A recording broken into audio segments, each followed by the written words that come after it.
Dobrý den, dneska jsme se setkali s Annou Hogenovou, filozofkou a fenomenoložkou. Já vám děkuji, že jste si na nás udělala čas. My pokračujeme v seriálu natáčení rozhovorů o meditacích a teď se na ně podíváme a možná nepodíváme. S paní Hogenovou, mohla byste se prosím představit svými slovy? Kdo jste a proč o meditacích? Ano, tak jmenuji se Hogenová Anna, vystudovala jsem tělocvikářskou fakultu a filozofickou fakultu a přednáším filozofii a stala se mi tak jakoby, jak to říká Rádl, stala se mi utěšitelkou v mém životě, myslím ta filozofie. Vychovala jsem 3 děti, jedna dcera je lékařka, chirurg, druhá dcera je psychoterapeutka a syn mi bohužel zemřel na rakovinu. Manžel byl elektroinženýr, který učil v této škole, která je tu za námi, taky mi zemřel na rakovinu. A já tedy přednáším dějiny filozofie, Daseinsanalýzu, fenomenologii, filozofii těla a tělesnosti a různé takové věci. Jinak v té filozofii musíte znát i dějiny, i ty, řekla bych, jako pohledy na jednotlivé obory. A jinak jsem tedy teď sama, i když mám pořád 2 dcery, mám také vnoučátka, ale musím říct, že mám život pořád ráda a děkuju za lidi, jako jste vy, kteří mají otázky, protože jsem přesvědčená, že tázání je zbožností myšlení a myšlení je to, čeho si nejvíce vážím na tomto světě. Děkuji vám. Vy v tomto období dosahujete životního jubilea 75. narozenin, takže já bych vám k tomu rád tímto pogratuloval a popřál vám hodně energie do dalších let, bez plánování i s plánováním. Ano. A my se můžeme pustit dál. Tak jo. Co je to meditace z pohledu filozofky a fenomenoložky? Meditace je od slova médium, to je střed. Jo, to je vlastně cesta od někud někam, ve které má být ten člověk nerušen tím vnějším světem a má to být naprosto přirozené cestování, které se má dostat k něčemu, kde na konci je ticho, usebrání, uvlastnění, to, čemu my říkáme tišina duše. A Řekové tomu říkali galéne, tes psychés, a je to strašně známá věc a hrozně stará. Čili je to cesta k té tišině. Tak jako je koncentrace, meditace, kontemplace, tak to koncentrování mysli je důležité v té filozofii, ale to se děje jaksi zvenku a člověk se tomu otevírá. To meditování musí být vlastně prožívání toho rozhovoru s tím, co člověka otevírá k něčemu,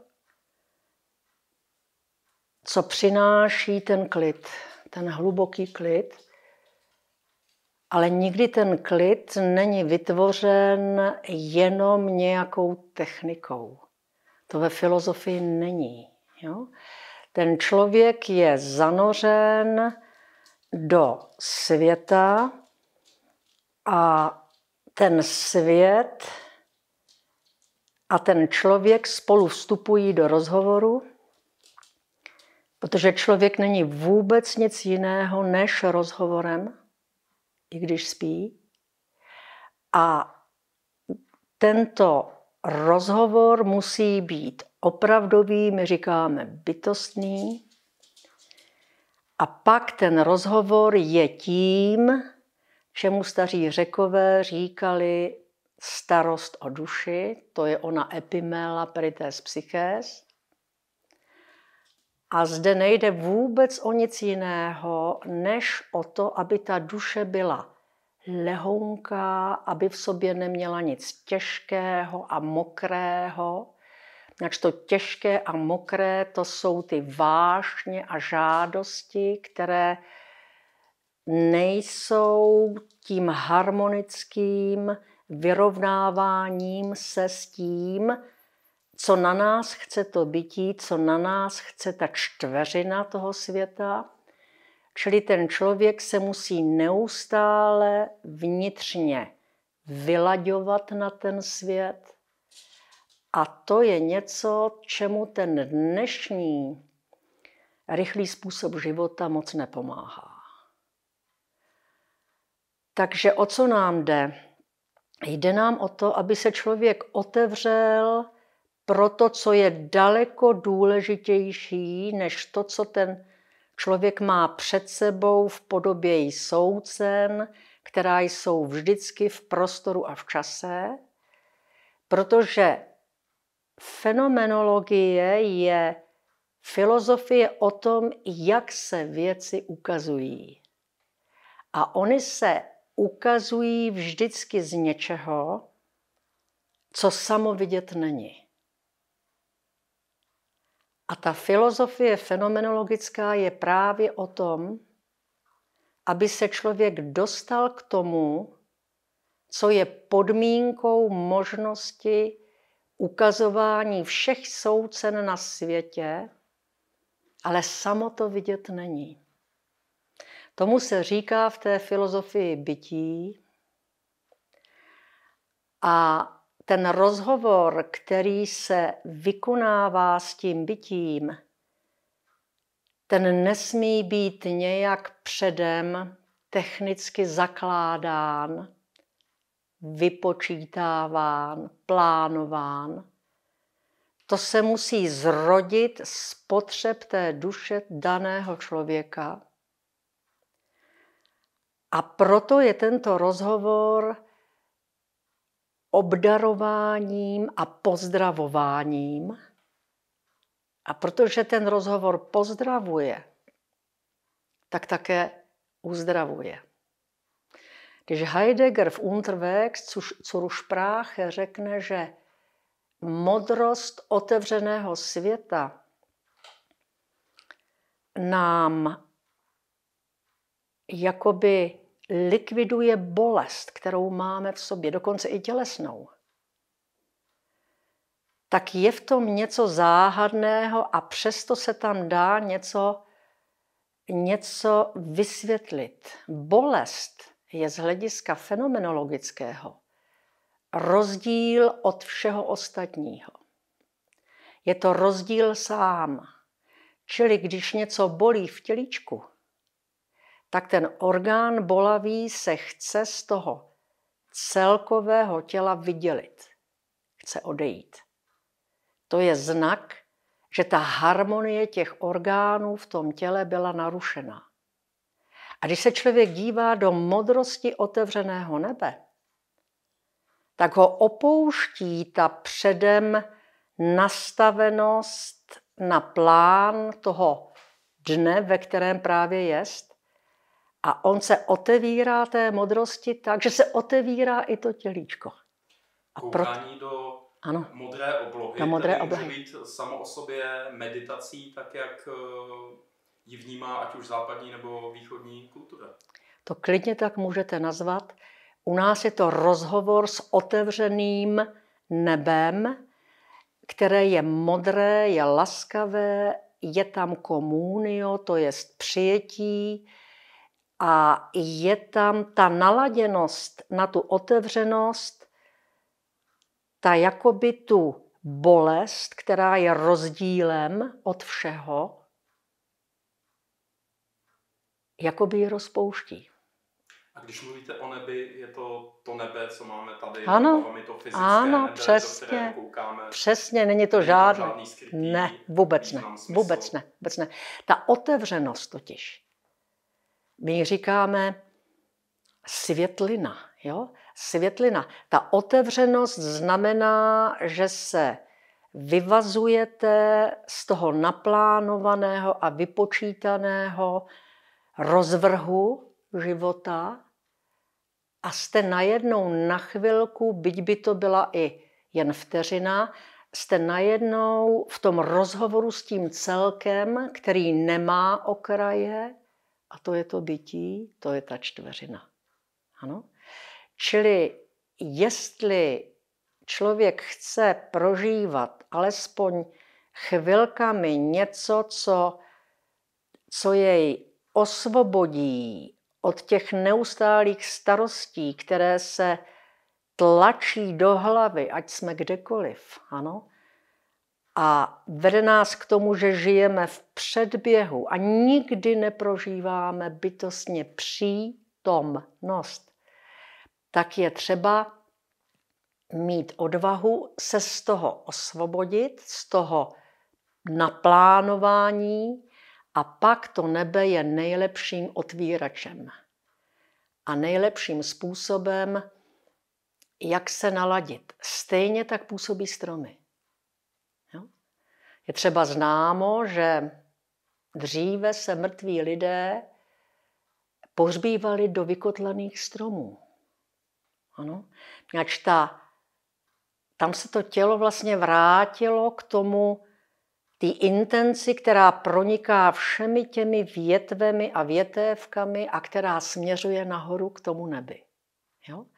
Čili tam ten rozhovor po smrti vlastně pokračuje. Ano?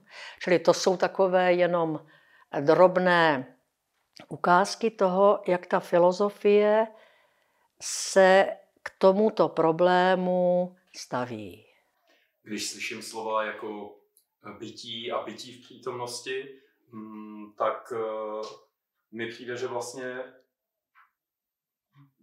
všechny směry mohou usilovat zhruba o to samé, protože meditace i to je vlastně dostávání se do přítomnosti, kultivace mysli, rozjímání. Přijde mi, že když mluvíte o pohledu do nebe nebo procházce lesem, tak se vlastně z pohledu jiných tradic bavíme o tom též. Ano, tady jenom jeden rozdíl. V té filozofii se to nesmí plánovat. Ano, tam to nesmí být technikou. Tam to musí přímo vyrůst z té potřeby, která je nazvána tou starostí o duši a která má jednu jedinou intenci, která jež proniká vším promýšlením a všemi, řekla bych, mohutnostmi duševními, a to je intence k té pravdivosti. Jo? Ten člověk musí žít pravdivě. A ta pravdivost je pochopená v té fenomenologii jako neskrytost. To znamená, musíme ji vytrhnout z té skrytosti. A to vytrhávání z té skrytosti je rozhovor člověka, skrz který ten člověk jest. Proto musí to... No? Zjednodušeně, co na srdci, to na jazyku? Být prostě sebou tak, jak mi to přichází? Je to rozhovor. Vy máte v sobě nějakou privaci. Privace je nedostatek něčeho, co je podstatné. Ano? A teď procházíte se městem a ta privace, která ve vás doutná, ta vede tu vaši pozornost nevědomky, pasivně, podprahově na jisté, dejme tomu, předměty, které jsou na domech toho starého města, a vy vstupujete nevědomky do rozhovoru s tou situací, do které jste byl tím vlastním životem, my tomu říkáme uvržen. Ano? My jsme vždycky vrženi do situací a ta situace se nám nějak otevírá, ale otevírá se nám jen v té intenci, v té zaměřenosti, která už v nás je živá. A to právě je základ toho pravdivého rozhovoru s tím světem a proto ta meditace u nás nemůže být technikou, která je předem naučená a má své za prvé, za druhé, za třetí. Musí tedy ten člověk žít bytostně. Meditace alespoň zpočátku bývá časově ohraničená. Zajímá mě, jestli z pohledu filozofie mohu zpočátku vstupovat jenom vědomě do toho, že budu bdělý, abych mohl dosáhnout něčeho jako vnitřního rozhovoru nebo toho přítomného bytí. Mohu si říct, teď jdu městem, teď jdu lesem? Ne. Ne, to prostě přichází samo. Ten člověk se musí hlavně vypnout z toho, čemu my říkáme všeobecná objednávka současného člověka. To je onen fenomén Das Gestell, o kterém spousta lidí neví, že ten fenomén působí tak, že každý z nás už je chycen do pasti sítě, ve které má každý z nás své určité místo a to místo už je předem naplánováno a vypočítáno a je součástí neviditelného fenoménu, který se jmenuje Das Gestell a který je součástí našich životů každý den, celý náš život, protože žijeme v době, v níž myšlení karteziánské, to jest matematické myšlení, ovládlo naprosto vše. To je vlastně takový ten fenomenologický způsob, jak vyjádřit ty problémy, které má spousta lidí v dnešní době. Protože my jsme vlastně předem stanoveni pro nějaké místo v nějaké předem naplánované, pečlivě vypočítané síti, která je pokud možno verifikovatelná, falzifikovatelná, vědecká, objektivní a tak dále. A proto ten člověk tak často vyhoří, protože on ani neví, že nežije vlastní bytostný život. On si myslí, že žije ten svůj vlastní, ale není to pravda. A to je problém, o kterém by se mělo strašně moc mluvit, aby o tom lidé věděli. Nedávno jste řekla, že dnešní člověk je bloudící a hledající. Ano. Co tedy hledá? Je to bludička, která padá, a já taky, strašně často do příkopu a neví, jak dál. A toto bloudění patří k tomu novověkému člověku, protože je to hledání. A to hledání, pokud je opravdové, tak se potom setká s tím hledaným. Ale je tu mnoho lidí, kteří jsou přesvědčeni, že to hledané mohou dostat v podstatě za peníze. Nebo že se naučí nějakou techniku, která se podobá kuchařkovému zápisu, jak vařit polívku. Ano? A většina lidí také chce od nás, i od filozofujících, abychom jim takové techniky dávali, aby mohli usnout a tak dále. Ale ten život je o něčem jiném, než o těch technikách. Ty techniky jsou právě součástí toho fenoménu, kterému Heidegger říká Das Gestell, a který tak dobře zná ten Patočka a tak dobře ho znal Havel a vlastně všichni ti fenomenologové, ale už tak nějak veřejnost o tom neví nic. Tak se proto o tom trošku zmiňuji. Čili ta meditace přichází naprosto přirozeně z takzvaného naladění se na otvírající svět kolem nás. A podmínkou je tam jenom jedna věc. Nesmíme se plánovat. Ano? Jít do rizika, otevřít se a kráčet a nevíte kam a jít a naslouchat, ladit se, otevírat se a pak je možné se setkat s tím, že cítíte, jak vám to přicházení k vám v této chvíli je vlastně to bytí, které se nedá potkat jako soucno, že to bytí je pozadí, z něhož se všechny soucna ukazují.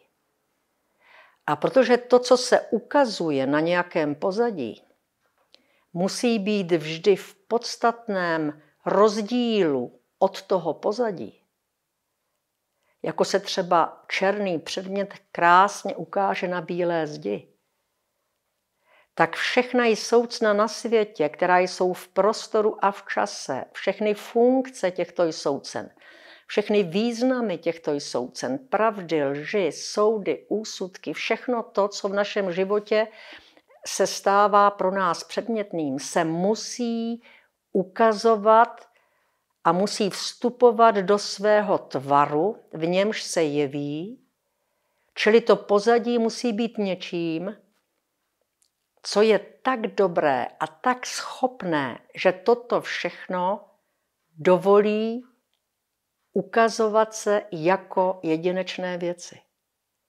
A protože víme o této podmínce, tak si můžeme myslet jenom jediné. To bytí musí být nicotou, prázdnotou, která je té nicoty plná, která je té prázdnoty plná a jenom pak se může všechno ukazovat tak, jak jsem to před chvilkou řekla.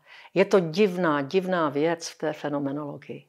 Ano? Má dnešní člověk obklopený často městem, elektronikou, mobily, šanci něčeho takového alespoň vzdáleně dosáhnout? Jak to Má.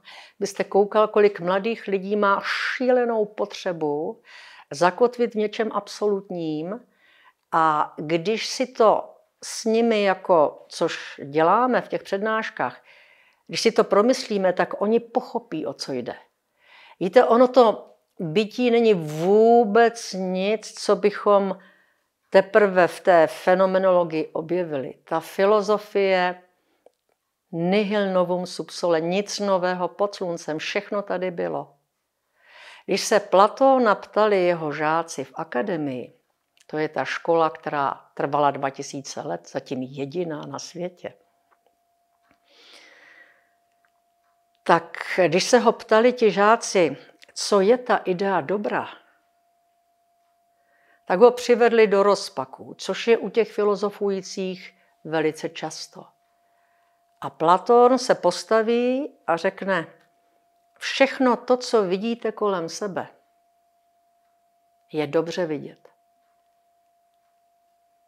A to, co umožňuje, aby ty věci byly dobře vidět, to je to dobro. A ty děti přijdou na to, že to je světlo.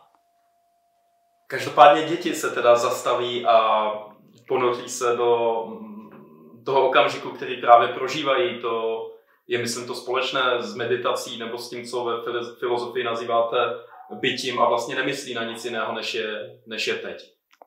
Ano, tak taky mají ty protence, které směřují do té jejich bezprostřední budoucnosti, ale samozřejmě nejsou v té síti té všeobecné objednávky.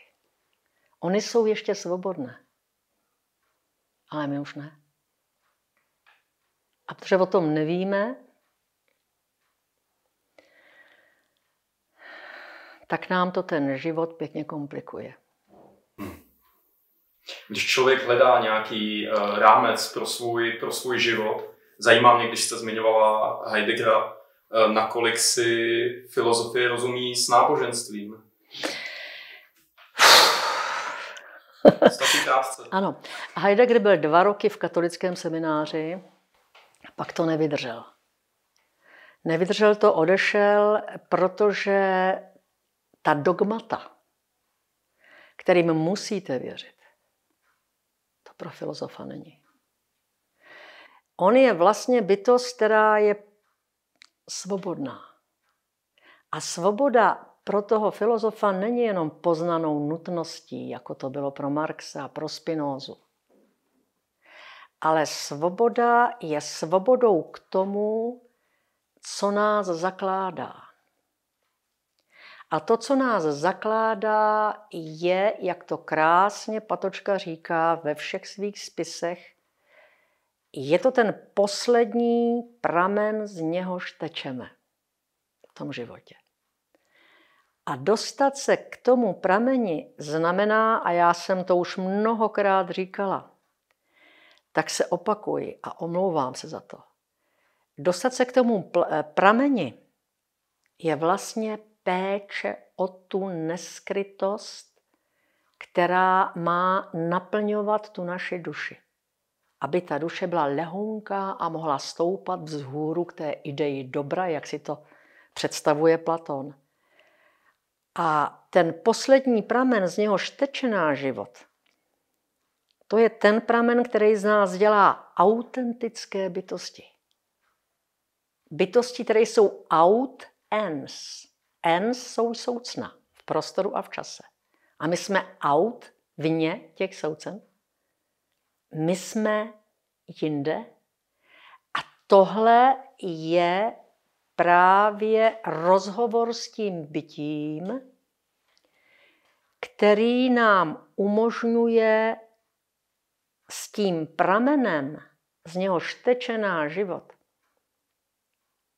současně téct, současně pramenit.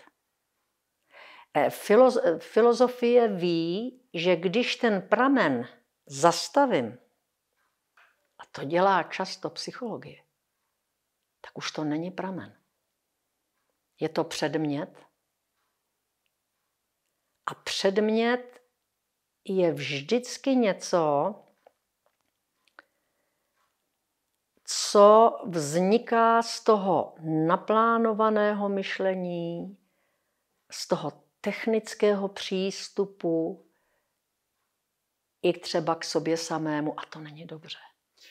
Jak teda ta psychologie konkrétně zastavuje ten pramen? Hodí nás z jednoho konceptu do jiného konceptu? Nebo? Ona ten pramen, ona tu duši vlastně jednak nezkoumá jako duši, protože duše je něco, co se nedá měřit. Že jo?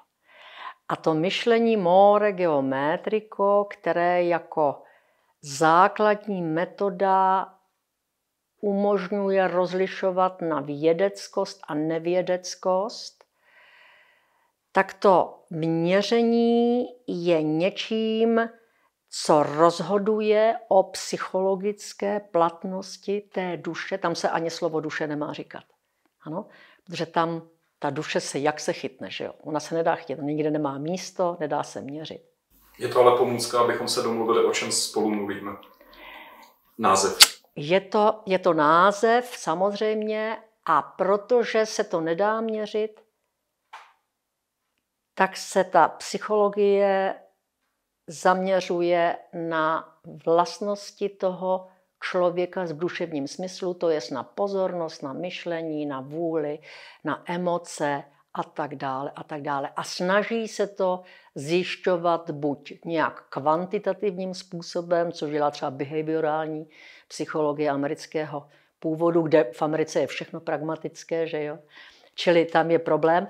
A nebo se to snaží dneska kvalitativním výzkumem zjišťovat, což je v podstatě rozhovor psychologa s člověkem, z něhož mají vyplynout nějaké opakující se podstatné vlastnosti, které by se mohly přimykat k tomu, co je tedy myšlení, co je pozornost, co jsou emoce, co je vůle.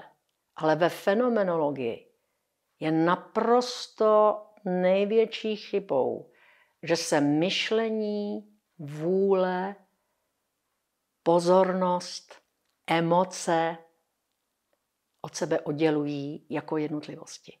Protože tam všechno vlastně jde v tom prameni, k tomu se říká toc cogitationes, to je ta řeka, která v nás teče, pokud jsme živí. A kdo ví, jak to bude po smrti, tam nevíme. A v té řece ty intence, které jsou vlastně těmi nositelkami toho myšleného soudu třeba, nebo té toho soudu s tou emocí dohromady, ty vždycky mají dvě části. To je noéze a noema. A ty intence, a teď budu temná a moc se za to omlouvám, jsou vlastně virtuální pohyby, které tečou v té řece, jež se jmenuje Toc cogitationes a která se dá dobře popsat a pochopit z Husserlova vnitřního vnímání času. Náš čas je to nejdůležitější v této řece a v té fenomenologii nemáme jenom ten čas aristotelský, který vždycky vede z minulosti přes přítomnost do budoucnosti, ale my víme, že přítomnost je těhotná podstatnou minulostí a dohromady ta přítomnost s těmi počátky, které znovu zrodila do té přítomnosti, může u člověka vytvářet nový rozvrh budoucnosti, který není jenom řízen tím geštelem, to je s tím naplánovaným počítáním těch našich retrográdních inženýrů, kteří nám tu budoucnost vlastně naplánují. Ano? Každým svým krokem tedy každým svým krokem plánují. Ano, ano. Krok. Přesně. Jo? A tam, kde jsem, tak za to si můžu svými dosavadními kroky. Přesně. No, takhle to taky přesně není. Zkrátka, ten člověk je naplánován a jeho funkce v té společnosti je objednána, aby celá společnost byla, řekněme, v tom statu quo, jenž je dobrý pro většinu lidí, aby nepřišly nějaké tragédie. Čili to plánování té budoucnosti se děje z těchto nádherných, řekla bych, cílů, aby nás nepostihla pandemie třeba. Tím jsem řekla všechno. To počítání nestačí. Jo? Počítání nestačí. Ten člověk musí být připraven na vstup do rizika a proto také se snažím vysvětlovat, seč mohu, ale skoro nikdo mi to jaksi nebere vážně, že člověk se musí učit ontologické nouzi odmala až do pozdního věku. Můžete vysvětlit tu ontologickou nouzi, ano. protože zase to souvisí s bytím? Ano, dobře. Ontická nouze, to je nouze, která se projevuje jako, že nemám dost peněz na jídlo, ano, že dítě mě zlobí ve škole, že mám třeba nějakou nemoc a tak dále. To je ontologická nouze, ta ontická nouze. Jo? Ta onta jsou soucna. Jo? Soucna v prostoru a v čase. A člověk je pohlcen těmi soucny a žije jenom v prostoru a v čase. Ano? A musí ale od malička být připravován i na ontologickou nouzi, což je v podstatě setkání se smrtí. Jo? S tou prázdnou nicotou. Proto ta smrt a bytí jsou v té fenomenologii k sobě tak blízko. Ano? Dokonce ten Heidegger řekne, že ten člověk má ve svém životě dva strachy. To je onen die Angst, to je strach z toho, že mě vyhodí ze školy, jo? Nebo že nebudu mít peníze na zaplacení něčeho. Ale pak je tu die Furcht a to je strach z toho, co si neumím představit. A tohle ovládá většinu lidí v západním světě, na celé planetě. Ten die Furcht. A to je v podstatě prázdnota, nicota, to je smrt a to je i bytí. Proto ten člověk neautentický, který ten die Furcht v sobě nepojmenovává bojí se ho k sobě pouštět, nemá k tomu odvahu, bojí se toho rizika, tak se projevuje 3 vlastnostmi. Žvaní, nerozeznává podstatné od nepodstatného. Die Gerede německy. Ano. Je dvojznačný, ambivalentní. To jest, jednou je v této partaji, pak je v jiné partaji a pokaždý by za to se položil do ohně. Ano. A pak ta 3. vlastnost je zvědavost. Zvědavost, Neugierigkeit in Deutsch. A ta zvědavost není zvídavost. Zvídavost se rodí z té privace, kterou člověk v sobě nosí, že má nedostatek v poznání toho, co je podstatné, a proto hledá nejenom, když se na to soustředí a sám sebe kontroluje, ale to hledání je do něho tak vrostlé, že tam vznikají ty momenty aha, že něco pochopí, že mu to dojde jako blesk v nějaké chvíli, když vidí něco, co bylo posledním stupínkem k porozumění do toho vhledu, který je vždycky bleskový, a říká se tomu aha moment. Ano? Čili ta ontologická nouze je, že vrůstáme pomalu a odpovídajícím způsobem k věku do toho, co jest to bytí, co je ta plná prázdnota, co je tedy i ta smrt. Je to vlastně příprava na smrt. Celý život je příprava. Celý život. Celý život. Trošku ano. Ta péče o duši, podle starého Sokrata, je příprava na smrt. Propedeutika ke smrti. A zatím si život můžeme zlepšovat tím, že se budeme dívat na modrou oblohu a budeme potkávat lidi s modrýma očima. Takhle jednoduché to není, to už je se technika. Ano. Ten člověk je rozhovorem, ať si to připustí nebo ne. A když ten rozhovor v tom člověku je řízen něčím zvnějšku, a to dělá ten Das Gestell, tak tomu člověku je jeho nejhlubší životní pramen odebírán. A je mu podsouván jiný, zdánlivý. A to je ta největší chyba, kterého se dopouští novověk. A to ta fenomenologie zná, ale to je tak všechno. Paní Hogenová, v tuto chvíli se vždy bavíme s lidmi o tom, jak můžeme ochutnat skrze meditaci ten jejich směr. A tady vlastně, co můžeme skrze filozofii, skrze fenomenologii ochutnávat? V této chvíli, když člověk je schopen dostat se do ohňového středu té čtveřiny, což jsou nebeští nahoře, smrtelníci dole, a je to země a svět. To je takový kříž pomyslný a uprostřed je ohňový střed té čtveřiny. A když člověk má nad sebou to nebe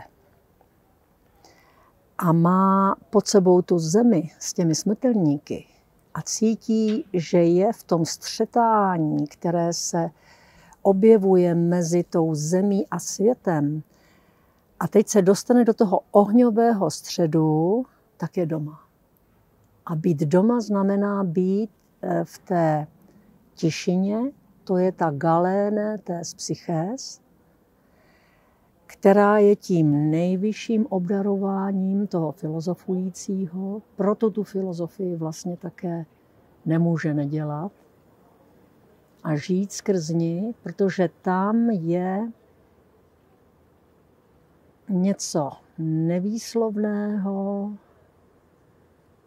kde je přijat celkem toho světa, i tím bytím, i tou čtveřinou, kde je usebrán a kde žije z toho vlastního pramene, proto je tam uvlastněn, jak se tomu říká. Když se bavíme jenom o té čtveřině, tak tam slyším čtyřku, ale zároveň se bavíme o nebi a bavíme se o tom, co máme pod nohama. Ano, ano. Ti nebeští, to jsou ti bozi, především asi, to je Heideggerova myšlenka, především ti, co bydlí na Olympu. A ti smrtelníci, to jsou ti, kteří vědí o ontologické nouzi. A země, ta je vlastně napravo a nalevo je ten svět. A ta čtveřina celá vytváří takové kolotání, kdy všechny ty 4 části vstupují do těch dalších částí a tomu říká Heidegger zrcadlení. A říkal tomu zrcadlení starý Platón. A to je nádherná věc, protože to zrcadlení je to, co ten člověk, pokud se otevře tomu, nikoliv jenom tomu geštelu, ale otevře se tomu přicházení, tak to je právě to, co do něho vchází. Ta čtveřina v tom kolotání, v tom zrcadlení a on se na to nalaďuje a najednou je pozdravován tím, co k němu přichází a dostává se do toho, čemu říkáme galéne tes psyches. A to je pro nás to, co je nádherné. Ještě bude to teda souviset s nějakým životním filtrem nebo nastavením každého z nás, když teď stojíme tady u vás na terase pod modrou oblohou, o které jsme mluvili. Tak když se podíváme na ty mraky, tak každý v nich uvidíme něco jiného. Je to propojené vlastně s tím, co říkáte, že každý jsme naladěný? Je. To naladění se řekne, alespoň ten Heidegger tomu říká dispozicio, což znamená, že se dáte do dispozice těm mrakům, té modři, těm stromům, té chvíli, která je teď. A na to člověk potřebuje mít trošku odvahu, protože je v tom sám. A je to divný. A tam se právě nesmí plánovat a nechat to k sobě docházet. Aby se v něm zrcadlily ty mraky, ta modř, ty různě zbarvené listy těch podzimních stromů. Je základem nemít nic na tu danou dobu v kalendáři, odložit telefon. Přesně. Zůstat nahatý, oblečený nahatý. Tohle to zase už je tolik věcí, že už je tam to plánování. No, trošku, jo. Právě. No. Ale pokud budeme chtít dát nějaký tip divákům a čtenářům, je třeba se naladit na to přicházení, které není vidět. To znamená jít třeba, tak jak já to znám, je třeba na kole kolem Vltavy směrem do Roztok, kde je ticho, ta voda je nádherná, teď jste sami a v té samotě se tyhle věci všechny vylaďují a ten člověk najednou vnímá to zrcadlení těch vlnek, vítr, trávu, s kterou projíždí, nebe a všechno to najednou udělá něco, čemuž my říkáme komponére.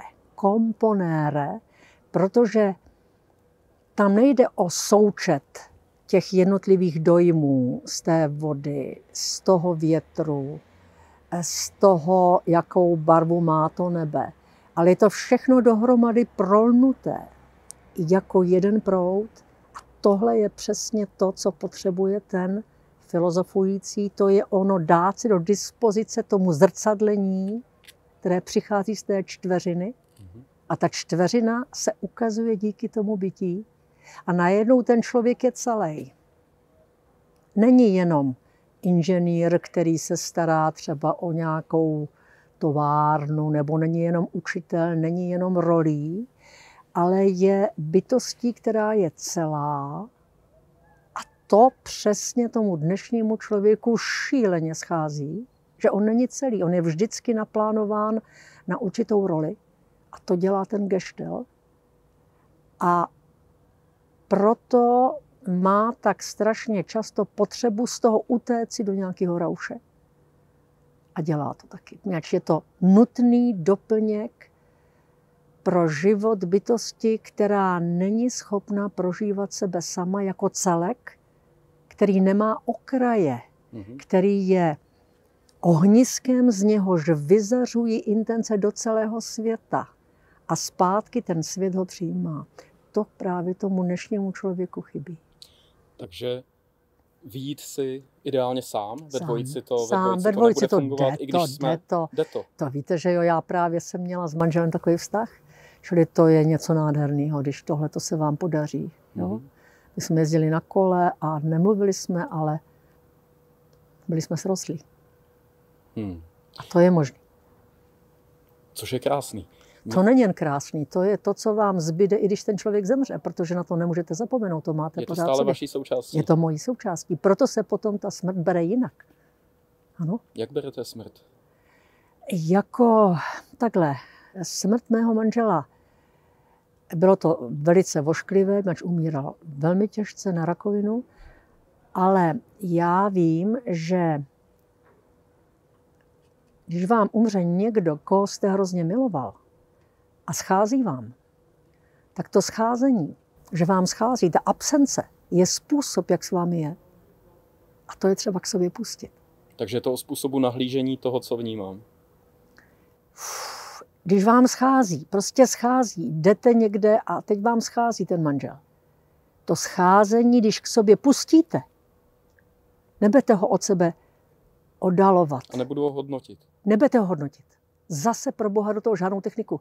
Když ho prostě necháte k sobě přicházet, tak najednou vám neumřel. I když tam to jeho tělo není. Já vím, že to není to žádná duchařina pro Boha, jo? To já nesnáším duchařiny.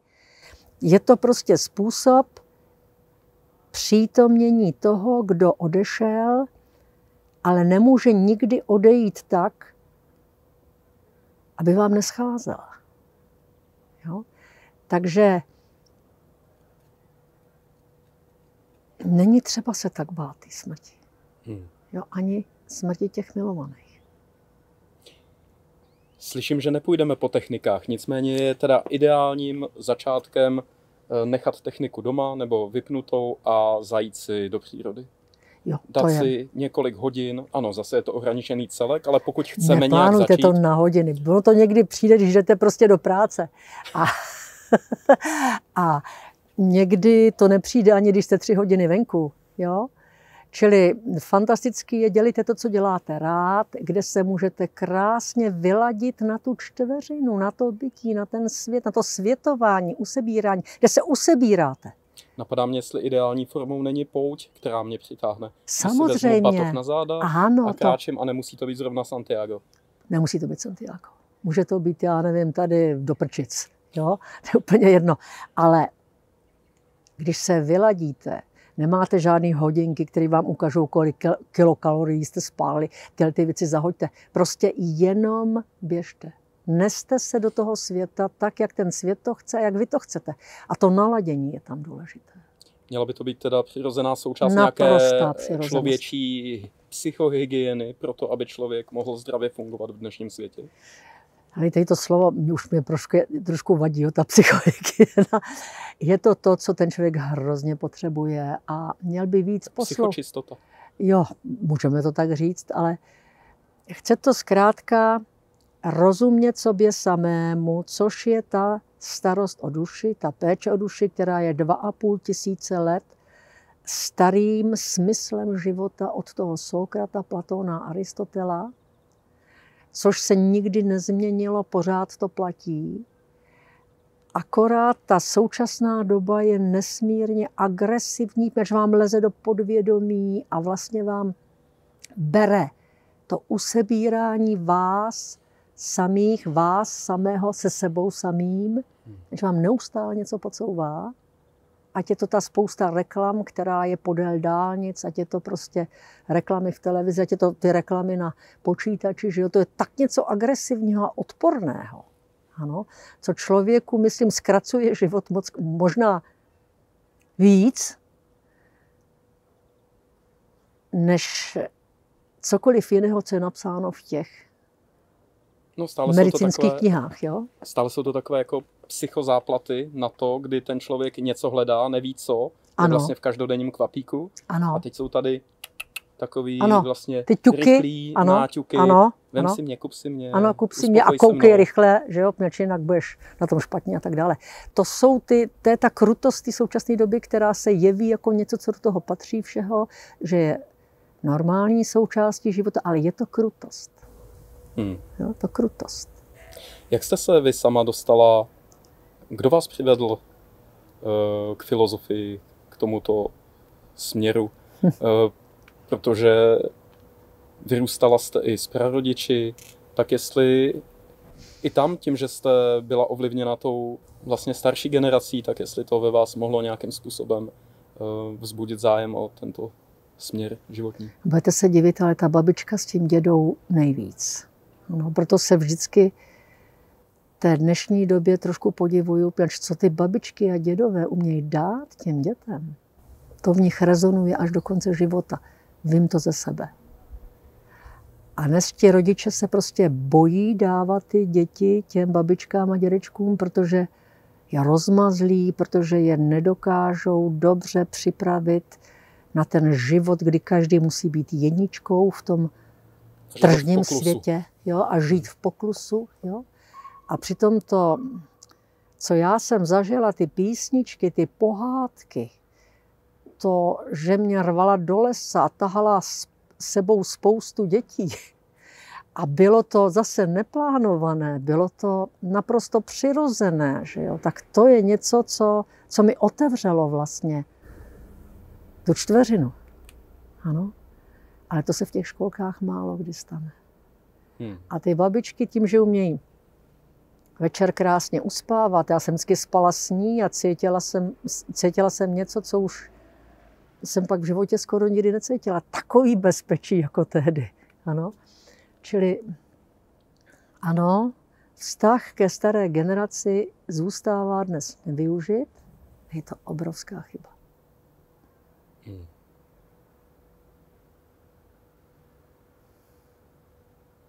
Já se na chvíli zamýšlím. Protože když stále mluvíte o neplánování, tak já jsem si teď nic neplánoval. Čekal jsem, jaké to bude, možná po našem hovoru smažu část kalendáře na víkend. Ne, to nejde. Bez plánování to žít nejde. Jo, dnes už to opravdu nejde. Ale jenom s plánováním to taky nejde. Takže najít zlatou střední cestu v dnešním systému, abychom neříkali, že nemůžeme plánovat proto, abychom naplňovali sami sebe. Ano, přesně musí to být ta dobrá míra, jo. Protože jinak budete hledat nějaký rauš, což spousta lidí nachází právě třeba v moci nad ostatními lidmi, skrz politiku, skrz ekonomii, skrz kulturu, skrz vědu, skrz školství, skrz všecko. Jo? A nemůže to být třeba správně, že je lidstvo tak jako diverzifikované do různých úhlů na vlky, na, když bych to vzal teda do zvířecí říše, tak jako bajkově, tak třeba na vlky, lvy, jeleny, opice, že prostě v tom je ta různorodost a dává to možnost lidstvu jako celku posouvat se někam dál? Ten člověk není zvíře. Jo? A právě proto třeba jsme si povídali o té Antigoně Sofoklově, že? Což je nádherná tragédie, kde ta Antigona pohřbí svého bratra, který byl zrádcem těch Téb. A Kreont jako král těch Téb vyhlásí takový zákon, kdo pohřbí toho zrádce Téb, tak zemře.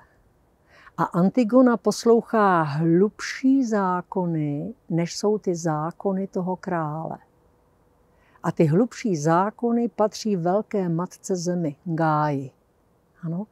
A tam je zákon té pokrevnosti, zákon té krve, který není někde napsán jako v nějakém kodexu, ale je to hlubší zákon, který nepotřebuje být napsán, protože je daleko důležitější. A tento zákon nám zvířátko nikdy nepochopí. Ano, to žije jen ze situací a ze svých nepodmíněných reflexů, které jsou těm zvířátkům vrozeny, anebo podmíněným, které vytvoříme my v těch zvířátcích, že je naučíme jako pejsky něco dělat. Jo? Ale zvířecí říše, to nechtějte. Musíme být lidskou říší. Když jsme si povídali o fenomenologii, tak v pauze jste zmínila její kořeny a i skrze tu lokálnost, jak nám vlastně může být blízká. No, ta je nám obrovsky blízká, protože ji vymyslel Edmund Husserl, který se narodil v Prostějově v roce 1859 a studoval ve Vídni v době, kdy tam taky byl Masaryk, takže to byli hrozní kámoši. Pak se ještě potkali, když byli v Lipsku oba dva na takové stáži. Tam Husserl studoval matematiku u Strassera a ten Husserl byl zděšený z toho, z čeho jsme také někdy i my všichni zděšení, že máme šíleně moc informací. Úplný oceán jenž nás zavaluje. A nic není jistýho. A z tohoto základu vzniká potřeba vracet se k věcem samým. Ta známá věta zu den Sachen selbst. Ano, vracet se k věcem samým. A to je vlastně fenomenologie, která se snaží dostat se k věci samé tím, že nejdříve ze sebe, ze svého myšlení, ten fenomenolog musí odstranit všechny překážky, které dostal do svého myšlení ze školy, z kultury, ze zvyklostí, z rodiny a tak dále.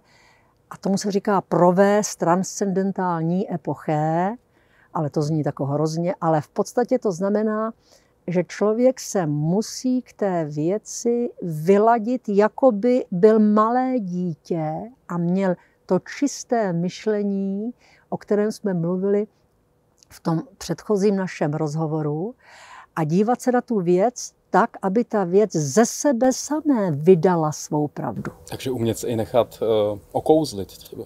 Samozřejmě, samozřejmě. Ano.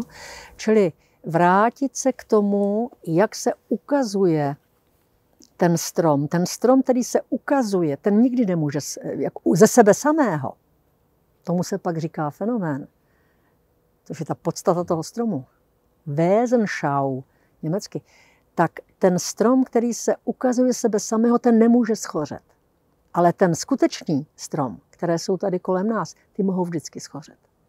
Čili my se musíme vrátit k tomu, co je prapůvodním základem té stromovitosti, a ta nám musí přijít z té věci samé, když jsme schopni dívat se na tu věc bez těch filtrů, kterých máme v sobě hrozně moc a které nám tu věc přinášejí jako něco skoro úplně jiného. Ano? My máme třeba, já nevím, 400 definic pro fenomén kultury. Jo? Máme šíleně definic pro člověka. Ano? Máme teď šíleně moc věd. Každá z těch věd ten svůj vlastní předmět pokládá za nejhlubší a dochází k tomu, čemu se říká problém v komunikaci. Jo? Sejdou se vědci, oni si nerozumějí. Je to porcování celku na menší a menší části. Ano. Teď se bavíme o tom, že se máme vlastně vracet k tomu prazákladu. Jít opačnou cestou, přesně tak. Abychom dokázali jít tou zlatou střední cestou. No to nemusí být vždycky zlatá střední cesta, ale tam tím nejdůležitějším je snažit se setkat se s tou věcí samou. Ne s tím, jak se mi ta věc jeví skrz, já nevím, sociologii, politologii a tak dále. S tou věcí samou, a proto se musí provést ta transcendentální epoche, což znamená, že epoche znamená zřeknout se úsudku. To je staré řecké slovo. A transcendentální znamená a priorní a a priorní znamená předzkušenostní. Nicméně, pokud je toto velmi vlastně subjektivní prožitek, tak pokud se tomu věnuje víc lidí, docházejí vlastně k těm stejným stejným závěrům a tím se potvrzuje to, že to není jenom subjektivní. Víte, teď už jdeme do toho velice hluboce, ale ta transcendentální epocha znamená zřeknout se i té subjekt objektivní figury, ve které se nám teď ten svět předkládá jako jediné, čeho si máme všimnout. Ta subjekt objektivní figura, která je v té vědě, tak ta vzniká až s Descartem 1596 a 1650. A s tím Descartem se zrodí takzvané karteziánské myšlení, kněž Cartesius znamená Descartes. A toto myšlení je v podstatě myšlení technické, matematické, které chce mít všechno jasné a ohraničené, matematizovatelné, měřitelné, protože touží po jistotě. Ano, jistota je nejvyšší platností pravdy a zapomíná se na to, že jistota se jistotou stává jen z pozadí, které je nejistotou. Jo? Protože kontrastní, na kterémž to pozadí je schopná být viděna. Vynikající, pochopeno. Ano. A pokud se zapomíná na to pozadí té nejistoty, tak se dochází do toho, čemu ten Husserl pak říká, že se ta racionalita zavíjí do svých vlastních předpokladů a vytváří vlastně něco, co tomu myšlení překáží. Proto on píše Krize evropských věd a transcendentální fenomenologie, knížku z roku 1936, 600 stránek, fantastická kniha, kde on řekne, to myšlení more geometrico, to technické myšlení nestačí. Nicméně my dneska zapomínáme, že je to vlastně zase jenom výseč většího celku a bereme to za jediné možné vnímání reality v tom našem sociokulturně časovém rámci, ve kterém se nacházíme. Přesně tak, ano. Ani ne vlastně dlouho z pohledu lidské existence. Ano, přesně tak. Čili vrátit se k těm evropským kořenům vlastně znamená zanořit se do toho starého Řecka. Bez toho to nejde. Američani nechtějí starý Řecko. Ty si myslíš, že jim stačí ty jejich dějiny a ta jejich filozofie. Chyba veliká. A teď to ale nám jako vnucujou, což je ten průšvih a nás to šíleně jako šle. Jo? A on to spousta politiků nevidí, takže je to trošičku jako smutné. Čili musíme žít z Řecka, musíme žít z lásky křesťanské a musíme žít z toho, čemu se říká osvícenský racionalismus.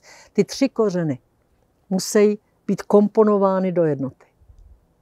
A proto ta vzdělanost má šílenou důležitost. Jakmile tam bude jenom v té vzdělanosti jedna z těch 3 částí jako se vytahovat na ty 2 ostatní, špatně. Jo, ta evropská vzdělanost potřebuje tyto 3 součásti, aby byly v tom komponére. No je to stejně jako s tou trojnožkou tady kamery, kterou jsme rovnali a když jsme se bavili o tom, že 2 nohy nestačí. Ano, přesně tak. Jo. Ten dnešní svět si myslí, že stačí jenom to systémové myšlení, to měření, to matematické. A zapomíná se, že tato jistota, která z toho vzniká, potřebuje se ukazovat jen na pozadí toho nejistého. A to nejisté je tady důležitější než to, co potom my máme za jisté. A to ta fenomenologie učí. Takže možná bychom mohli vzkázat divákům a čtenářům, vyražte do přírody, vypněte si telefon, možná tam potkáte paní Hogenovou, když půjdete správným směrem. Občas se podívejte na oblohu, zvláště když je krásně modrá. Vy jste říkala, že to je... Jaká je to barva? Připomíná vám Paříž. No, Paříž, ano. To je ta pařížská modř, která je hrozně laskavá a taková jako přijímající. Takže se koukejte do modrého nebe, protože se pak můžete cítit líp. Tak to je. Je to jednoduché. Já vám děkuju. Já vám taky děkuju a nashledanou. Přeji vše dobré. Nashledanou. Nashledanou.